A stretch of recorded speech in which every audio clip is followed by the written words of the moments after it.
Manitoba மாகாணத்தின் சர்ச்சில் துறைமுகத்தை விரிவாக்கம் செய்வது தொடர்பாக மனிடோபா பிரீமியர் வாப் நியூ மற்றும் பிரதமர் மார்க் கார்னி ஆகியோருக்கிடையே முக்கிய சந்திப்பு நடைபெற்றுள்ளது. இந்த சந்திப்பின் போது சர்ச்சில் துறைமுகம் வழியாக திரவ இயற்கை எரிவாயுவை அதாவது LNGயை ஏற்றுமதி செய்யும் திட்டத்தை 2030 ஆண்டிற்குள் செயல்பாட்டுக்கு கொண்டு வர வேண்டும் என மத்திய அரசு தரப்பில் வலியுறுத்தப்பட்டுள்ளது. அவ்வாறு இல்லையெனில் இந்த திட்டத்திற்கான மத்திய அரசின் நிதியுதவி கிடைக்காமல் போகலாம் என்ற நிபந்தனையும் விதிக்கப்பட்டுள்ளது. இந்த திட்டம் குறித்து பிரீமியர் வாப் நியூ தெரிவித்த முக்கிய தகவல்கள் என்னவென்றால், அடுத்த 4 ஆண்டுகளுக்குள் சர்ச்சில் நகரத்திலிருந்து LNG ஏற்றுமதியை தொடங்க வேண்டும் என்ற தீவிரமான காலக்கெடுவை பிரதமர் மார்க் கார்னி முன்வைத்துள்ளார் என்று சொல்லியுள்ளார். அது மட்டுமல்லாமல் மேற்கு கனடாவில் இருந்து எரிசக்தி ஆதாரங்களை கொண்டுவர குழாய் வழித்தடங்கள் அமைப்பதும் இதில் அடங்கும் என்றும் சொல்லப்படுகிறது. 2030க்குள் இந்த திட்டம் நிறைவேற்றப்படாவிட்டால் மத்திய அரசின் ஆதரவு விலக்கிக் கொள்ளப்படலாம் என்று நியூ இதனை ஒரு எச்சரிக்கையாகவே கருதுகிறார். கனடா மத்திய அரசு 2030 ஆண்டிற்குள் நாட்டின் LNG உற்பத்தியை ஆண்டுக்கு 50 மில்லியன் டன்களாக உயர்த்த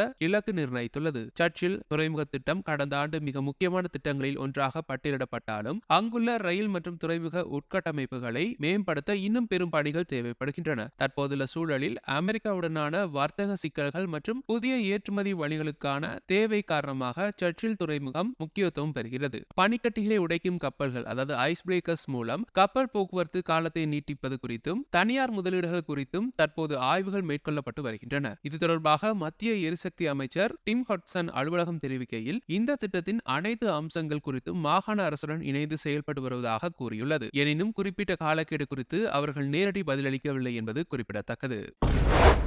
பெடரல் அரசாங்கத்தின் எரிபொருள் வரி இடைநீக்கம் சனிக்கிழமை முதல் அதிகாரப்பூர்வமாக அமலுக்கு வந்துள்ளது. இருப்பினும் ஆல்பர்டா மாகாணத்தின் எரிபொருள் வரி தற்போதைக்கு தொடரும் என்று அறிவிக்கப்பட்டுள்ளது. கடந்த வாரம் பிரதமர் மார்க் கார்னி பெட்ரோல் மற்றும் டீசல் மீதான பெடரல் கலால் வரியை செப்டம்பர் 7ஆம் தேதி வரை நிறுத்தி வைப்பதாக அறிவித்திருந்தார். இதன் மூலம் வாகன ஓட்டிகளுக்கு ஒரு லீட்டருக்கு 10 சென்ட்கள் வரை சேமிப்பு கிடைக்கும் என்று எதிர்பார்க்கப்படுகிறது. இதுகுறித்து சனிக்கிழமை நடைபெற்ற வானொலி நிகழ்ச்சியில் பேசிய ஆல்பர்டா பிரீமியர் டேனியல் ஸ்மித், மாகாணத்தின் 13 சென்ட்கள் வரி இப்போதைக்கு குறைக்கப்படாது என்று உறுதிப்படுத்தியுள்ளார். குறைந்தது ஜூலை மாதம் வரை இந்த வரி அமலில் இருக்கும் என்றும் அவர் குறிப்பிட்டுள்ளார். எண்ணெய் விலையில் ஏற்பட்டுள்ள கடும் ஏற்ற இறக்கங்களே இந்த முடிவுக்கு காரணம் என அவர் விளக்கமளித்துள்ளார். கடந்த 6 வாரங்களில் கச்சா எண்ணெய் விலை $65 முதல் $115 வரை சென்று தற்போது $85 அளவில் வர்த்தகமாகிறது. ஒரு குறிப்பிட்ட நேரத்தின் விலையை வைத்து மட்டும் எங்களால் முடிவெடுக்க முடியாது என்று அவர் தெரிவித்தார். மாகாணத்தின் சாலை மேம்பாட்டு பணிகளுக்கான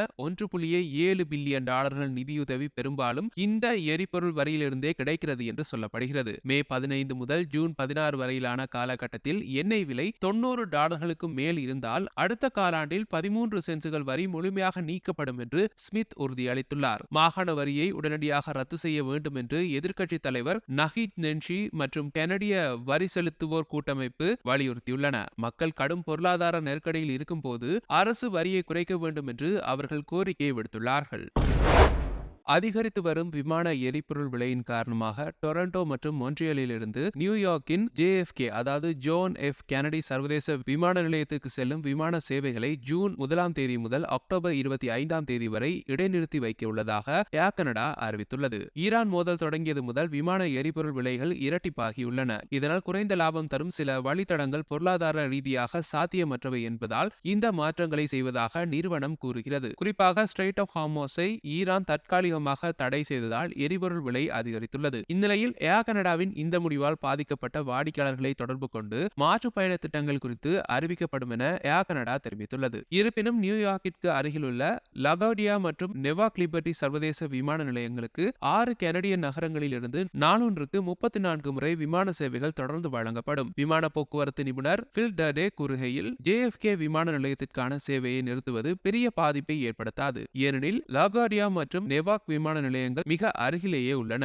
எனினும் எரிபொருள் பற்றாக்குறையை ஒரு காரணமாக காட்டி ஏர் கனடா தனது சேவைகளை குறைக்கும் பல நிகழ்வுகளின் தொடக்கமே இது என அவர் கருதுகிறார். கனடாவின் மத்திய ஆல்பர்டா மாகாணத்தில் சனிக்கிழமை மதியம் மீண்டும் ஒரு நிலநடுக்கம் ஏற்பட்டுள்ளது. எர்த்குவேக்ஸ் கனடா அமைப்பின் தகவலின்படி சனிக்கிழமை மதியம் 3:56 மணியளவில் இந்த நிலநடுக்கம் பதிவாகியுள்ளது. இந்த நிலநடுக்கம் 4.1 ரிக்டர் அளவில் பதிவாகியுள்ளது. இது மொரின்வில்லே பகுதிக்கு வடகிழக்கே 18 கிலோமீட்டர் தொலைவிலும் எட்மண்டன் நகருக்கு வடக்கே 41 கிலோமீட்டர் தொலைவிலும் மையம் கொண்டிருந்ததாம். ஆல்பர்டா புவியியல் ஆய்வு மையம் இந்த நிலநடுக்கத்தை தூண்டப்பட்ட நிலநடுக்கம் அதாவது நான் இன்டியூஸ்ட் என்று பட்டியலிட்டுள்ளது. இந்த மாத தொடக்கத்திலிருந்தே இந்த பகுதியில் குறிப்பிடத்தக்க நில அதிர்வுகள் உணரப்பட்டு வருகின்றன. அதன்படி ஏப்ரல் 1ஆம் தேதி கிப்பன்ஸ் பகுதியில் 4.5 ரிக்டர் அளவில் நிலநடுக்கம் ஏற்பட்டது. இது எண்ணெய் மற்றும் எரிவாயு தொழில் சார்ந்த நடவடிக்கைகளால் ஏற்பட்டது என உறுதி செய்யப்பட்டது. ஏப்ரல் 3ஆம் தேதி கிப்பன்ஸ் நகருக்கு வடக்கே 10 கிலோமீட்டர் தொலைவில் 3.2 ரிக்டர் அளவில் நில அதிர்வு பதிவானது. ஏப்ரல் 8ஆம் தேதி கிப்பன்ஸ் நகருக்கு வடமேற்கே 15 கிலோமீட்டர் தொலைவில் 3.7 ரிக்டர் அளவில் மற்றொரு நிலநடுக்கம் பதிவாகியுள்ளது. தொடர்ச்சியாக ஏற்படும் இந்த நில அதிர்வுகள் அந்த பகுதி மக்களிடையே பதற்றத்தை ஏற்படுத்தியுள்ளது. மழை நீடிப்பதால் ஹன்ட்ஸ்வில் நகரில் உள்ள வெள்ள அபாயம் அதிகரித்துள்ளது. வரும் புதன்கிழமை வரை இங்கு வெள்ள எச்சரிக்கை நீட்டிக்கப்பட்டுள்ளதாம். அதன்படி சனிக்கிழமை மேலும் 15 - 20 மில்லிமீட்டர் மழை பெய்ய வாய்ப்புள்ளதால் நீர்மட்டம் உயரும் என்றும் ஞாயிறு முதல் மழை பனிப்பொழிவாக மாறும் என்றும் சொல்லப்படுகிறது. டவுன்டவுன் மற்றும் போர்ட் சிட்னி பகுதிகள் அதிக ஆபத்தில் உள்ளதாகவும் இந்த பகுதி மக்கள் இலவச மணல் மூட்டைகளை பயன்படுத்த அறிவுறுத்தப்படுகிறார்கள் என்றும் சொல்லப்படுகிறது. வெள்ளம் பாதித்த பகுதிகளில் கிணற்று நீரை பருகுவது பாதுகாப்பற்றது என்றும் சொல்லப்படுகிறது.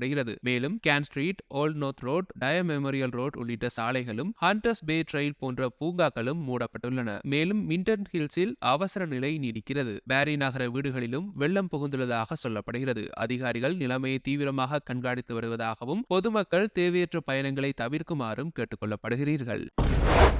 வங்கி ஊழியர்கள் மற்றும் போலீஸ் அதிகாரிகள் போல நடித்து ஆயிரக்கணக்கான டாலர்களை திருடும் மோசடி கும்பல் குறித்து வான்கூவர் காவல்துறை எச்சரித்துள்ளது. முதலில் வங்கியிலிருந்து பேசுவதாக கூறி உங்களை தொடர்பு கொண்டு கணக்கில் மர்மமான நடவடிக்கை இருப்பதாக கூறுவார்கள். அடுத்த சில நிமிடங்களில் VPDயில் அதாவது வான்கூவர் காவல்துறையிலிருந்து பேசுவதாக கூறி ஒரு போலீஸ் அதிகாரி உங்களை அழைத்து வங்கிக்கு ஒத்துழைக்குமாறு மிரட்டுவார். உங்கள் கணக்கில் பணம் போடப்பட்டுள்ளதாக கூறி அந்த தொகைக்கு இணையான பிட்காயின் வாங்கி தங்களுக்கு அனுப்புமாறு அவர்கள் கட்டாயப்படுத்துவார்கள். இந்த முறையில் மக்கள் சுமார் $10,000 வரை இழந்துள்ளதாக போலீசார் தெரிவித்துள்ளார்கள். எந்த ஒரு அதிகாரியும் அல்லது வங்கியும் உங்களை பிட்காயின் அனுப்ப சொல்ல மாட்டார்கள். இத்தகைய அழைப்புகள் வந்தால் உடனடியாக இணைப்பை துண்டித்துவிட்டு உங்கள் வங்கியை நேரடியாக தொடர்பு கொள்ளுங்கள் என அதிகாரி மெகன் லூயி தெரிவித்துள்ளார். பாதிக்கப்பட்டவர்கள் 604-717-3321 என்ற எண்ணிற்கு தொடர்பு கொள்ளலாம் என்று கூறியிருக்கிறார்கள். கனடா மத்திய அரசாங்கம் 2026 ஏப்ரல் மாதத்தில் பல்வேறு துறைகளில் வேலைவாய்ப்புகளை அறிவித்துள்ளது. ஒன்டாரியோ மற்றும் கனடா முழுவதும் உள்ள தகுதியான விண்ணப்பதாரர்களிடமிருந்து விண்ணப்பங்கள் கோரப்படுகின்றன. இந்த வேலைவாய்ப்புகள் அடிமட்ட நிலை முதல் உயர்மட்ட அதிகாரிகள் வரை பல்வேறு நிலைகளில் உள்ளன. இதில் குறிப்பிடத்தக்க சில துறைகள் மற்றும் ஊதிய விவரங்களை காணலாம். அதன்படி கனடா எல்லை சேவைகள் முகமை அதாவது CVSAயில் அடுத்த 3 ஆண்டுகளில் 800 புதிய எல்லை சேவை அதிகாரிகளையும் 200 சிறப்பு அதிகாரிகளையும் நியமிக்க திட்டமிட்டுள்ளது. பயிற்சி காலத்தில் ஆண்டுக்கு $80,344 முதல் $89,462 வரையிலும் பயிற்சி முடிந்ததுக்கு பின் $1,03,079 வரையிலும் ஊதியம் கிடைக்குமாம். அடுத்ததாக RCMP அதாவது தேசிய காவல்துறையை பொறுத்தவரை 2026-2027 காலப்பகுதியில் ஆண்டுக்கு 1,600 பேரை நியமிக்க இலக்கு நிர்ணயித்துள்ளதாம். பயிற்சி காலத்தில் வாரத்திற்கு $1,000 உதவித்தொகை வழங்கப்படுமாம். பணியில் சேர்ந்ததற்கு பின் ஊதியம் $1,15,350 வரை உயர வாய்ப்புள்ளதாக சொல்லப்படுகிறது. கனடா வருவாய் முகமை அதாவது CRAவில் ஒட்டாவாவில் இருமொழி பேசும் அழைப்பு மைய முகவர்களை அதாவது கால் சென்டர் ஏஜென்ட்ஸை நியமிக்கிறது. இதற்கான ஆண்டு ஊதியம் $59,623 ஆகும். அடுத்ததாக பாக்ஸ் கனடா 2026 கோடை காலத்திற்கான தற்காலிக பணிகளுக்கு மாணவர்களையும் இதர பணியாளர்களையும் தேடுகிறது. இதில் 27 விதமான வேலைகள் இருக்கிறதா. ஊதியம் மணிக்கு $17.75 முதல் $30 வரை வழங்கப்படுமாம். அடுத்ததாக CSIC அதாவது உளவுத்துறையை பொறுத்தவரை புலனாய்வு அதிகாரிகள் மற்றும் ஆய்வாளர்களை நியமிக்கிறது. இதன் ஊதிய வரம்பு ஆண்டுக்கு $54,655 முதல் $1,37,226 வரை அனுபவத்திற்கு ஏற்ப கொடுக்கப்படும் என்று சொல்லப்படுகிறது. பெரும்பாலான பணிகளுக்கு கனடாவில் வசிப்பவர்கள் விண்ணப்பிக்கலாம். கனடா குடிமக்கள் மற்றும் நிரந்தர குடியிருப்பாளர்களுக்கு முன்னுரிமை வழங்கப்படும் என்று சொல்லப்படுகிறது. CSIS பணிகளுக்கு கனடா குடிமக்கள் மட்டுமே விண்ணப்பிக்க முடியும் என்பதும் கூடுதல் தகவல். விண்ணப்பதாரர்கள் பாதுகாப்பு சோதனை மற்றும் நம்பகத்தன்மை சரிபார்ப்புக்கு உட்படுத்தப்படுவார்கள். பணிக்கேற்ப கல்வி தகுதி மற்றும் ஓட்டுநர் உரிமம் அவசியமாகும். தகுதியுள்ளவர்கள் GC ஜாப்ஸ் இணையதளம் அல்லது அந்தந்த துறைகளின் அதிகாரப்பூர்வ இணையதளங்கள் வழியாக ஆன்லைனில் விண்ணப்பிக்கலாம் என்று சொல்லப்படுகிறது. இத்துடன் இன்றைய நாளுக்கான செய்தி அறிக்கை நிறைவடைகிறது. மீண்டும் நாளை புதிய செய்திகளுடன் உங்களை சந்திக்கிறேன். அதுவரை எங்களுடைய சேனலை மறக்காமல் சப்ஸ்கிரைப் பண்ணி இணைந்திருங்கள். நன்றி.